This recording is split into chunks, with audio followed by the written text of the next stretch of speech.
this tent, you know what I love about this town is actually you. Everyone in it has got these massive souls. We're Luton people, and that's what we care about.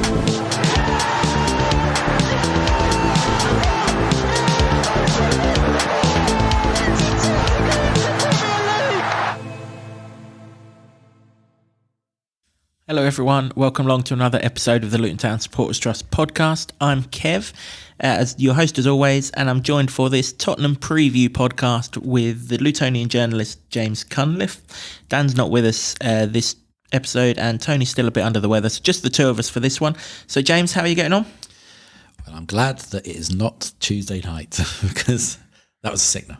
Yeah, absolutely was. If you really do want to put yourself through the ringer and you want to reflect on that defeat to Burnley, check out our Burnley review podcast, but we recommend that you don't spend too much time on that and just concentrate on this one as we look ahead to the first supposed Big Six club to come to Kenilworth Road this season in the shape of Tottenham Hotspur. Those of you who have not realised, this game is live and exclusive on TNT Sports, formerly BT Sport, at 12:30 kickoff at Kenilworth Road, so please don't turn up at 3 o'clock, else you won't be seeing too much in the way of football unless Tottenham are the latest team to come down in time west. I don't suspect they will be, but who knows.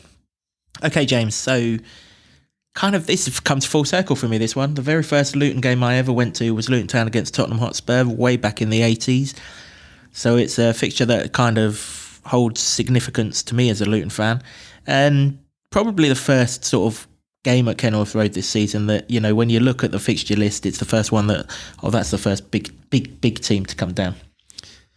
Yeah, you say that. When I was looking at a couple of footy stats websites, there was some that didn't have any records about Luton Tottenham ever playing. So if you ever wanted a example of the Premier Leagueification of football, then that's one of them. But, you know, Luton did play them quite a bit back in the old days, but it's been a while, hasn't it? They absolutely did. I was there. It was my first ever Luton game. Even if football didn't begin until 1992, whatever it was, the sport that I was watching, it definitely took place. What did we do in the days before then? I don't know. Footballers were footballers then as well, weren't they? That was the good thing. Tottenham, kind of ridiculed in this country for the last few years because they seem to set themselves up and fail spectacularly, which of course all Luton fans hope they'll do on Saturday afternoon. They can actually go top of the Premier League on Saturday, so we are up against some serious quality here. Yeah. Do you see I was trying to delay talking about it? Yeah, what were you going to say? I mean, I would say we would rush through it, but we can't really. There's too much quality. 5-second podcast. I'm just kind of glad that the England captain thought that Munich was a darn sight better than London. Else, you know. Well, he has done that, but they seem to be better without him, don't they? So, that's ominous. And, they all seem very excited by Ange Ball, or whatever they seem to be calling it now. But you can't argue with it at the moment, can you? Because they're unbeaten in the league, and like you say, they could go top of the tree with a win at Kenilworth Road, and you know, and we're going to have to try and find some silver linings and clutch at some straws. But Luton aren't supposed to beat top six sides, probably not even top half sides at the moment. So it's one of these games where we knew it was going to come. That's the games you want to be involved in. You want to play the big teams, see the big stars, especially at Kenilworth Road, and test yourself. But it's a massive test because they're probably one of the most informed teams. You know, but Man City have lost already, somehow to Wolves. How did that happen?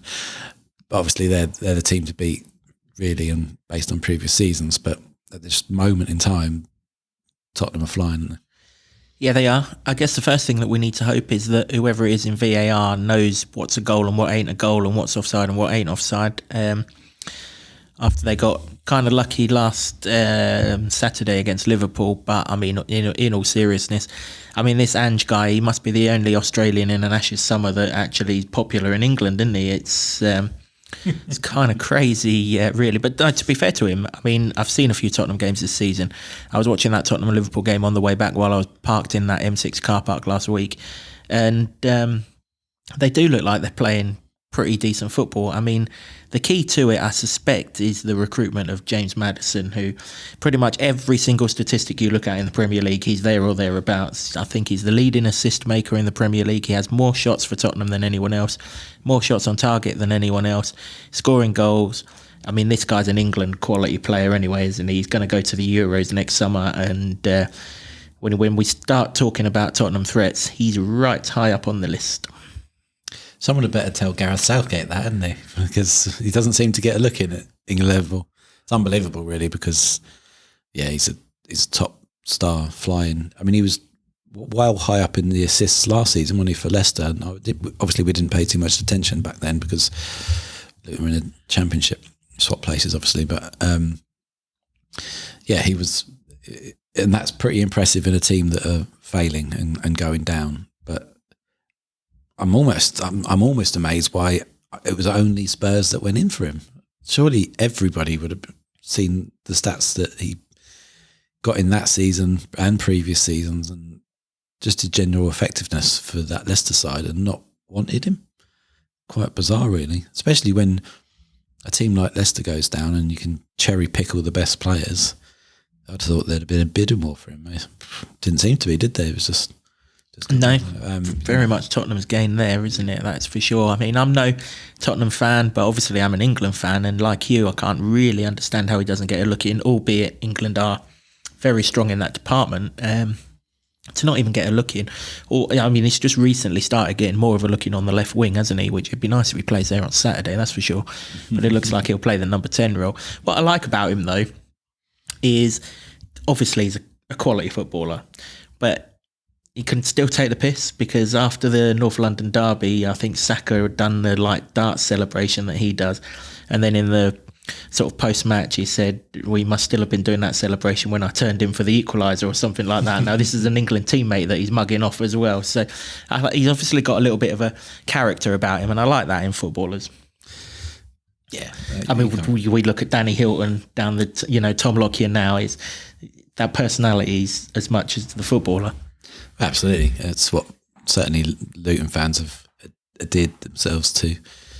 And yeah, he's one of those players that I think Spurs fans have instantly taken to. How could you not? Yeah, I mean, it sounds like even we're liking him, and we shouldn't be, because he's a massive threat, and it's not like he's the only one for Spurs, but he is flying. Luton are going to have to really watch him, but how do you stop him? That's for Rob Edwards and his coaching staff to work out. Thankfully, not for us two, because, well, we've not got a clue. One man who we might not have to stop, actually, if reports are to be believed, is Son Heung-min, Tottenham captain. Now that Harry Kane's left, apparently he's struggling with an injury. There is sort of talks that he might not start the game. Please, if them talks are true, please let them be true, because he's the second top scorer in the Premier League. Only certain Erling Haaland has scored more goals than him this season in a Tottenham side that, as we've said, are buzzing. So down that right-hand side, if that's where Son plays, he has actually been playing in the middle a little bit as well, hasn't he? Whichever way it is, either Issa Kabore or Tom Lockyer are going to have to be on top form to stop one of the players that's been one of the best players in the Premier League for a while. I mean, this guy shared the Golden Boot with Mo Salah before Haaland came into the league. I mean, obviously that Golden Boot, he owns it now, doesn't he? But the last time it was genuinely up for grabs, Son shared it. So, yeah, got to watch out for him as well if he plays. Yeah, well, let's just hope he doesn't, because the alternative is Richarlison, and it's mental to say because he's a Brazilian international, but you'd rather face Richarlison all day long. Yeah. Well, I wouldn't, but I'm sure Tom Lockyer would. Yeah, it's crazy, the talent that you're talking of when you come up against these sides, which, with all due respect to all the previous sides that Luton have played before, they're not stacked with talent in every single department, which Tottenham seem to be at the moment. So, yeah, please, if there's a footballing god up there, let him be injured, because it might give after. I mean, they're still spreading the goals around the side, but they're not as many as Son. He's 4 ahead of everyone else, and there's a couple of players on too. I think Maddison's one of them. So yeah, he's a real threat. I even read an article recently actually about somebody saying he's the best finisher in the Premier League, which was a decent headline because you're sort of going, well, have you seen Haaland? But I didn't read past the headline, to be honest, because till this game and this podcast, I'm not really interested in Spurs. But maybe he is. Maybe he's very clinical. He seems to be, doesn't he? Very clinical. Give him a chance and he'll score. So yeah, it's going to be one of these. Luton have to be absolutely perfect. Yeah, they do where he's concerned. It's a shame you couldn't have read that article Sunday, really, because you just put some more fear into all of us. When you look through the statistics, another one who pops up more for his defensive work than anything else is Yves Bissouma, but there's too much in this Tottenham side to be flagging up a defensive midfielder as a sort of danger man. So I suppose the other one that we need to talk about is Dejan Kulusevski down their right-hand side. The problem with thinking about him is immediately you think of Burnley's winner, because you can picture him, blonde hair cutting inside, top corner, and we've just seen it happen, and it's like, oh, please don't let history repeat itself. Yeah, but you were in a Spurs podcast recently. They didn't fancy him for much of a goal scorer, though, did they? I mean, he scored a bit of a decent one against Sheffield United to win it in that comeback. And now I mention that game, apart from that last few minutes, maybe that's the blueprint to play against Spurs, because they put them a bit under threat, didn't they? If Thomas Kaminski wants to develop 90 minutes of cramp, that's generally the blueprint that Sheffield United used in that game. But of course, it was only because the goalkeeper had to find another option for the goal kicks as to why there was so much injury time. It was nothing to do with the cramp. Well, yeah, Sheffield United have been doing that for years, haven't they? Certainly in the last few games against Luton. That's we railed against that in the last podcast, didn't we, about the propensity of the Burnley players to go down seemingly at a very difficult time for them when Luton were piling on the pressure. So it's not something you want to see, but Luton have not come up against a test like this in a very long while. I mean, even when Luton were playing supposed big sides, they are big sides, I don't want to disrespect them, but in the cups like Newcastle and Aston Villa, you can't say they had the quality of what Tottenham have got now. No, you really can't. From seemingly doom and gloom last season, not even making Europe, the world was going to end, Conte was terrible. I mean, they sacked that season off pretty sort of early with Ryan Mason, didn't they? Or that's how it seemed from the outside. Things are looking good for them, aren't they? I don't know if that's because they're not in Europe. Or the one kind of blemish, though, was that they got knocked out of the Carabao Cup to Fulham when he played a fringe team, didn't he? That didn't go down too well. But apart from that, they seem to be, certainly the Spurs fans that I was on that podcast with, seem to be certainly a lot more content than we're led to believe that Spurs fans have been over the last few seasons. Yeah, well, they've got the towels up, and they've just not got beaten in the non-league, the North London derby. Shows how far we've come, lads. Talking about the non-league. And that always is that's traditionally their cup final, isn't it? Really, there's 2 games each season because they haven't won anything for a very, very long time. But maybe this is the season where they do. From an outside view, it looks like, they've lost Harry Kane, but maybe, Son was still scoring a lot of goals, but he had to almost play second fiddle to Harry Kane, and now he's centre stage, and they've signed well. They've got a new manager playing sort of slightly, a lot different brand of football to what Conte was playing, and it shows you the difference those sorts of things can make, really. It's amazing that we're talking about them losing England's record goal scorer and still being good, because anybody else would probably fear for that, but fair play to them. I don't really want this to be a Spurs loving, but you have to give them their dues, isn't it? Yeah, you do. 7 games unbeaten. It's, whoever you are in this league, 7 games unbeaten. This is a bloody tough league. We found that out. And it's not like they've had easy games either, is it? They've played, Man United is an easy game these days, but they played Liverpool. They played Arsenal. You've been digging out Man United for weeks. I know, I'm kind of getting worried that in 4 weeks' time we've got to preview a game against them. But they played Liverpool, they played Arsenal. So, it's not like they've had necessarily easy games. The one thing you would say is they were fortunate to get results in both of those. Gabriel Jesus missed an absolute sitter at 1-0 in the North London derby. And of course, if that first Liverpool goal is allowed last week, the likelihood is that that game is going to be different. But they still rode their luck and they came out on the right side of them results. So you can't really argue with that. But you're right, this is not a Tottenham podcast. This is a Luton podcast. So let's look ahead to Luton. I think we can safely say, and we're recording this before Rob does his press conference on Friday so that we can get this out in time, obviously with the earlier kickoff as well. So we don't know for sure, but you might do by the time you listen to this podcast. But I think we're safe to say that Amari'i Bell won't be featuring. Yeah, I wouldn't have thought so. I didn't see him go down, but he doesn't do that, does he?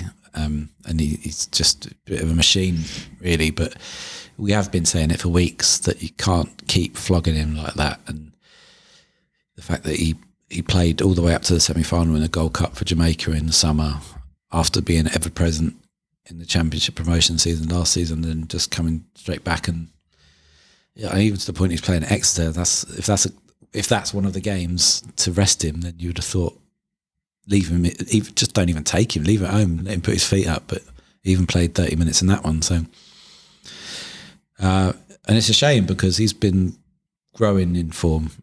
I don't particularly think he started the season well, but he has been growing in that role. And we talked about the stats last week in the preview podcast, didn't we? About Marvellous Nakambu was top of the tackle stats, but Amari'i Bell wasn't fourth in that out of the entire division. So interestingly, Basuma's second in that. So if you like your tackles, there's going to be quite a few on Saturday, I suspect.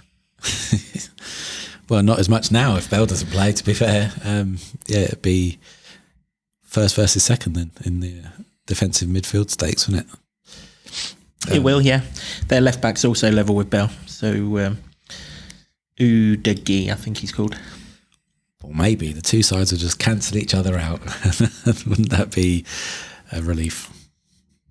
Well, I'll come on to what you'd take as a result later, but I'm sure we would all take a draw from the game, particularly in light of how tough the Burnley game was on Tuesday, and then the even shorter turnaround with this 12:30 kickoff. Who do you think comes in for Bell then? I mean, obviously Reece Burke came on for Bell, but it felt a bit not lopsided, unbalanced, that back three, until the second half when obviously we pushed Doughty further on. It just felt a little bit not all together sort of thing. So do you see it being Burke, Lockie and Mengi? Well, yeah, probably, but you don't really have the backup options there at this moment because Doughty's so effective going forward and he's put in 1 million crosses this season. You can't stunt that area of Luton's game, and you're not necessarily going to put Ryan Giles as the guy that plays the defensive role because that doesn't seem to be what he's particularly good at the moment. There was, what do you do there? He's sort of hamstrung a little bit because... Well, I guess the good thing is, if we are going to play Reece Burke on the left-hand side of the three, we're pretty sure Kulusevski's cutting in all day long. I mean, every time I've seen him play, he cuts inside. The Tottenham podcast I was on referenced him as being really one-footed. So at least he's coming into Reece Burke, who will be there to meet him. Although having said that should have been the case on Tuesday night, and we all know how that ended. But maybe that's one thing we do. But yeah, I mean, ultimately the only other left-footed centre half we've got is Dan Potts, and we're not seeing him anytime soon. So it's going to have to be unbalanced because, like you say, I mean, if Ryan Giles isn't coming on to replace Alfie Doughty at Everton last Saturday, and Cauley Woodrow is, that's kind of an admission about where his defensive skills lie in the last few minutes of a game, because you'd have thought a defender to shore it up would have been the obvious pick. So unless he switches Mengi to the other side and plays Burke on the right, Mengi on the left, you're right, there isn't really a great deal he can do, is there? Well, when Mengi signed, Rob was talking about his versatility, that he can play anywhere. So maybe that is the option, and we just haven't seen it yet because we've only seen Mengi for a game and a half. I mean, even at Exeter, he was the right side with Joe Johnson as the left-sided centre-back. this isn't a game for Joe Johnson to play left-sided centre-back. You know, that's dead. As much as we rate Joe Johnson and he's going to be a great player in future, you don't throw him in at left centre-back against Tottenham Hotspur in front of the TV cameras. That's just unfair to the kid. Although he would have a point to prove, because obviously he was released from Tottenham as a youngster, but this isn't the time to prove that point. It's not even in the conversation, really, is it? No. But, you know, Luton's defence have had to do that in recent seasons. You know, the worst one was when we had a back line full of fullbacks, wasn't it? So, well, that's how Amari'i Bell started in that position, isn't it? And he just stayed there. Well, yeah, exactly. You know, they've managed it quite well in the sense that when a player gets injured, they've been able to shuffle the pack and play it there. But this is just a different kettle of fish, isn't it? It's like I say, we've not been in this position before. Looking forward to a game like this against a team in the top 6 of the top flight. It's almost. I mean, Rob Edwards talked about the jump up being a different sport. Well, this is a different sport on steroids, isn't it? Playing Spurs, home or away. It's just, you know, I'm looking forward to seeing it. You'll see the step up in quality, but they've got so many threats everywhere. You might be looking forward to seeing it. I'm not. All right. I'm looking forward to seeing it for a couple of minutes, to be honest, and then afterwards it's just going to be like, yeah, what's hit you really? But I hope it's not like that. You know, we talk about how the game is bonkers and things can be, you know, wildly different from what you expect, and it's so very difficult to just not expect a full-on Tottenham assault. It is. I mean, obviously, most of these assaults that they've done have come on bigger pitches, and they're not going to have that luxury on Saturday. But yeah, this is obviously the toughest test of the season so far, or on a par with Brighton, if you want that take on it. Further up the pitch, how do you see it going? Because 3 against 2 on Tuesday night did not go in our favour, and it's 3 against 2 again on Saturday unless changes are made. Do you see I mean, Rob's saying Barkley will be fit for Saturday. Do you see a Barkley? Do you see a Berry? Do you see a Chong? Do you see someone of that ilk coming in and matching up 3 in the middle? Obviously, it would mean one of Brown or Ogbeni has to make way, but do you see us doing that? Because presumably it's going to be Basuma, Sarr and Maddison in their 3. That's a lot for Pelly and Marvellous to cope with for a third time in 7 or 8 days. Yeah, it really is. You know, when you're talking about it though, there's no one there in the frontline positions that have done anything bad to be taken out, except that they've not hit the target or not scored. We talked about in the previous podcast about that's the, you know, final missing piece, considering 31 crosses in the last game. It was 31, wasn't it? Yeah, stats. But, you know, I would say that the fact that when they had to go for more firepower against Burnley, they swapped Brown for Adebayo, maybe says that if you were going to make any changes, maybe Brown comes out. He does a lot of decent defensive work, but are Luton going to be pressing that high anyway? Or is it going to be this very, very low block where they're just going to have to try and soak up possession? You're almost damned if you do, damned if you don't, because you're playing at home as well. That nobody wants to see that, but they can punish you in so many different ways. Do you have to be pragmatic in that sense? I think you've got to put a third man in midfield. I mean, unless Pelé has a great game, which he did at Everton, to be fair to him, and he'll know that he wasn't as good on Tuesday night.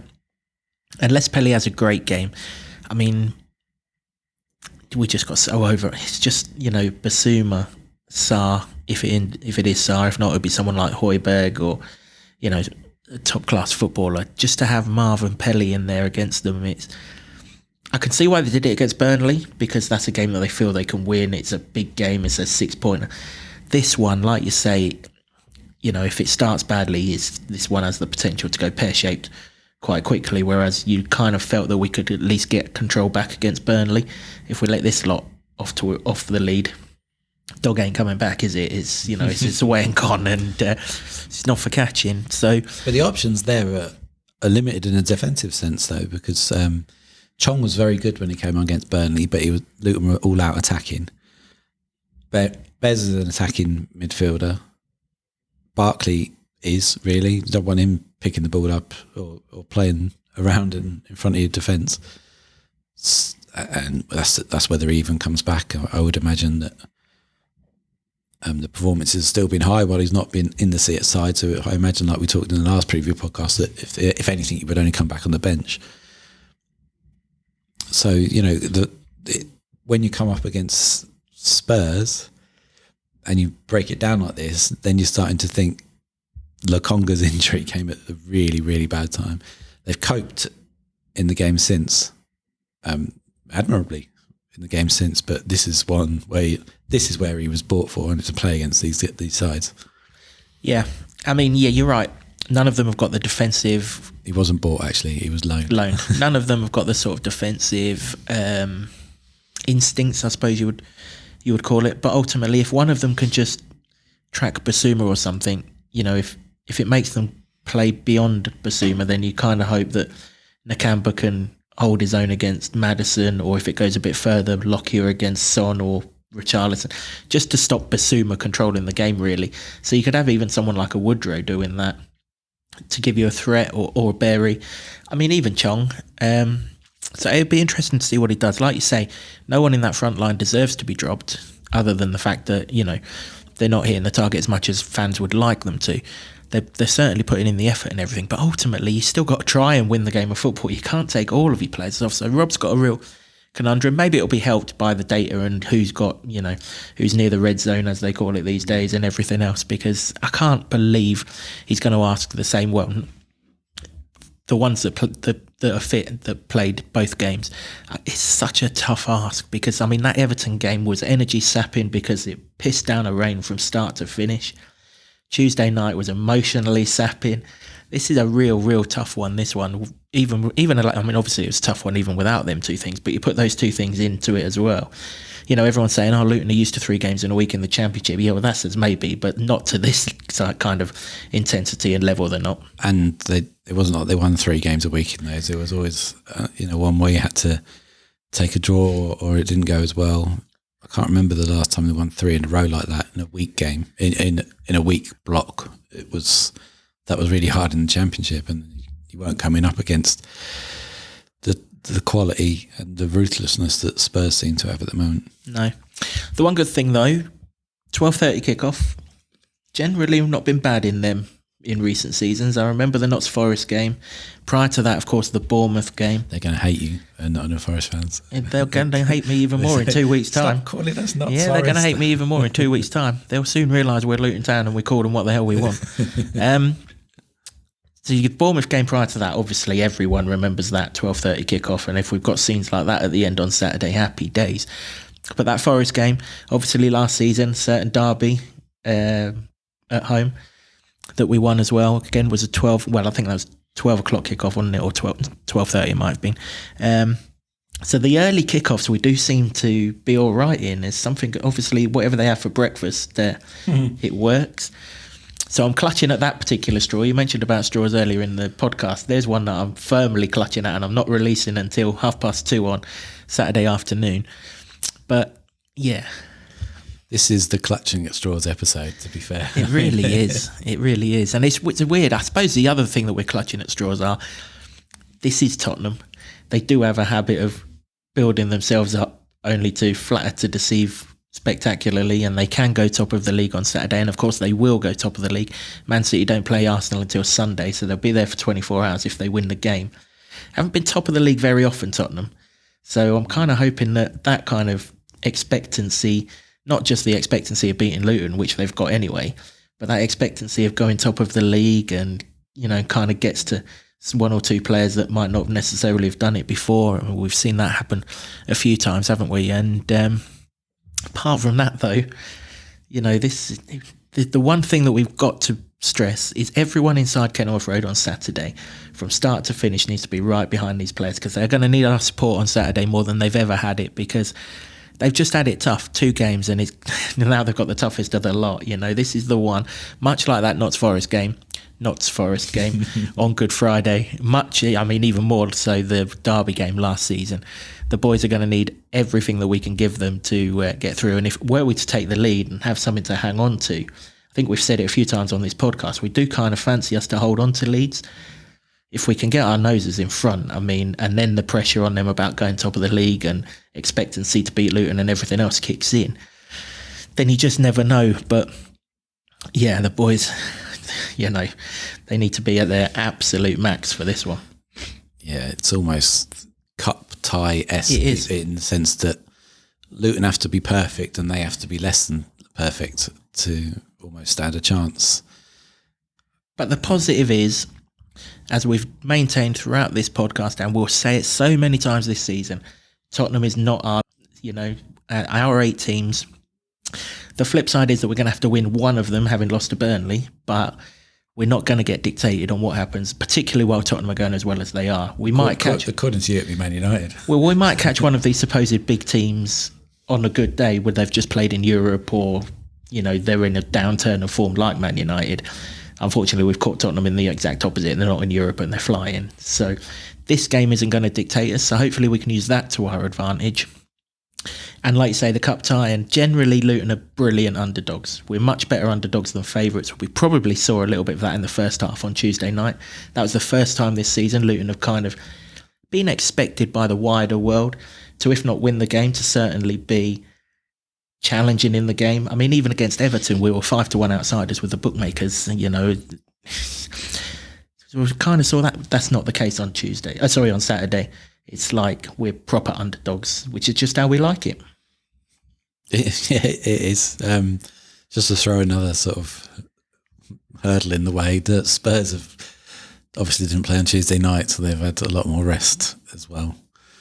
So that doesn't bode well. That doesn't work in Luton's favour. So, but yeah, the one thing is there's absolutely no expectation here and no pressure whatsoever. So you're right. I think the Burnley game, that could have been a factor, because it is one of the teams that you have to win. If you spin it round, Everton would have expected to beat Luton, right? They've just beat Brentford as an underdog. Everything's going well for them. And then, they've come up against Luton. They're expected to win, and they've absolutely shit a brick, and it's not happened. The same thing kind of happened, didn't it? Burnley came here, a little bit less expectation, having got off to a shocker of a start of the season. Luton suddenly expected to win the game, again by the wider world, not necessarily within just the Luton fan base. And it didn't happen.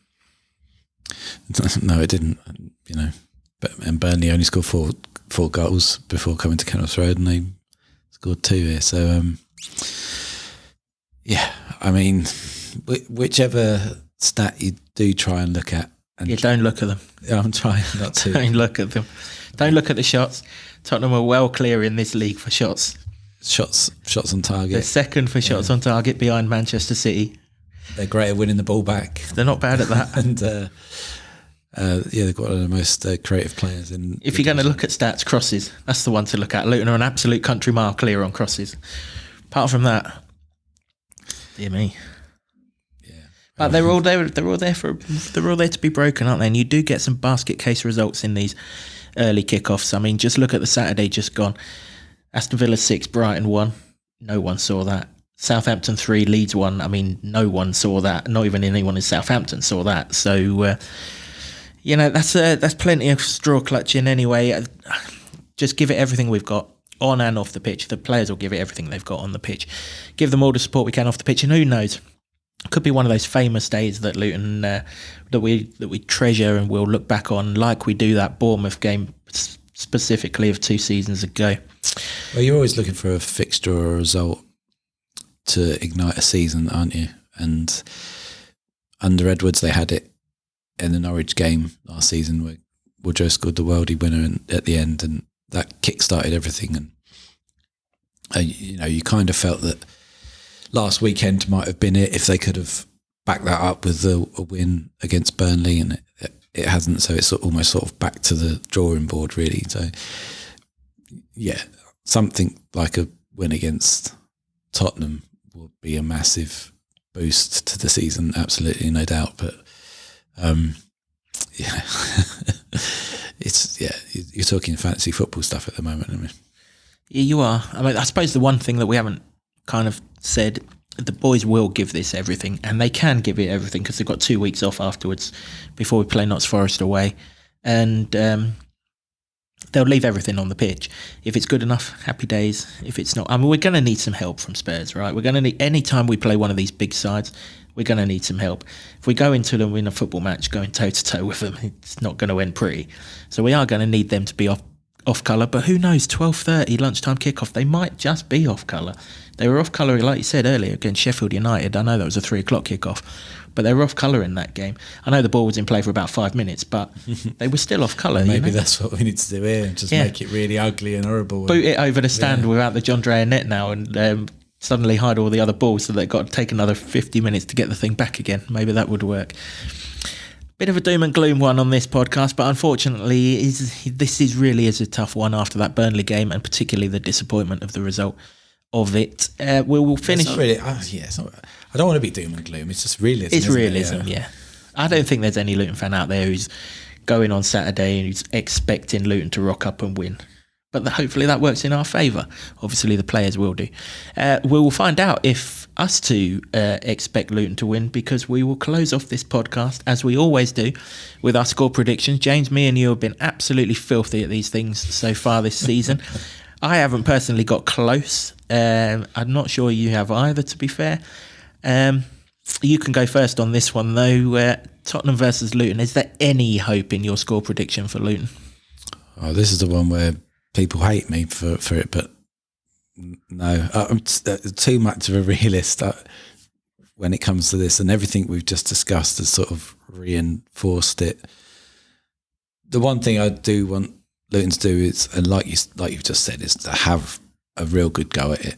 And if you fall short of the mark, then nobody's going to blame you. But it can't go like it did for Sheffield United against Newcastle. You can't let it be that bad. I would be surprised if it's that bad. Yeah. I mean, they may well win, Tottenham, but I don't think they're going to come down here and clean us out. Well, the Spurs podcast you were on thought 3-0, and I think that would be a respectable score if they could do it any better. Well, I mean, 2-0, 1-0 still defeat, isn't it? But they score a lot of goals, and Luton. I'm struggling to see where Luton keep a clean sheet at the moment. So they're going to score, and the fact that Luton had that many chances against Burnley and really only hit the target once before Adebayo scored doesn't bode well. Obviously, on the flip side of it, on the fantasy side of it, you're thinking, well, maybe they just stored it all up for Spurs. And you've got to go into it with those sorts of hopes and dreams. But, the reality of it, I think that Tottenham come away quite comfortable. So I'm going to go with the people that know the best, those Spurs fans that you were talking to. Probably be 3-0. I'm not convinced on that one, the knowing best bit. But you never know. I still can't bring myself to pick Luton to lose a game. I just can't do it. And for all that I've spoken about how tough this is going to be, and it is going to be tough, I just cannot come on a podcast and pick Luton to lose the game. So much like I said on their podcast, yes, they're going to score. Of course they're going to score. But Burnley scored twice on them, and they didn't really look like scoring against us at all, apart from, well, funnily enough, when they did score, yeah. So I think I read somewhere that one of your stat sites that doesn't believe that Luton have ever played Tottenham again, even though I know they have because I've seen it with my own eyes, said that Luton are highly likely to score. So let's bring out old Desmond for the first time this season. 2-2. Well, they have scored in every home game, so there's something to hang on. hang your hat on. So that's good. All right, they're 2-2. 2-2 versus 0-3. Leave your score predictions in the comments. If any of you get it right, from a Luton win persuasion in particular, were that to happen, we will happily give you a shout out. Did anyone get it right from the last one? No. When we do a review of the game early next week, keep all of your comments coming on the podcast. We do read them, and if James doesn't like them, he'll reply to them with some sarky comments. Only Everton fans, and only the really, really delusional ones, really, to be fair. That's fair enough. And there was plenty of them. Keep your comments coming. If you are watching this on YouTube, please do subscribe to the channel. We will be bringing you podcasts during the international break. So make sure you've subscribed, and then you'll know exactly when they drop so that you don't miss any of our exclusive content. That is it for this episode of the podcast. Our thanks go to the Hightown Club for hosting us as always. Thanks also to Sean Grant and the Wolfgang for our intro music, to Ed Smith Creative for our designs and our set and everything. Until next time, when we'll review this Tottenham game, thanks very much for joining us, James. Thanks for you to watch and listen, and very much on Saturday. Come on, you Atters. Can you believe it? We are Premier League! Yes! I love this town. I love this town. I love this town. You know what I love about this town is actually you. Everyone in it has got these massive souls. We're Luton people.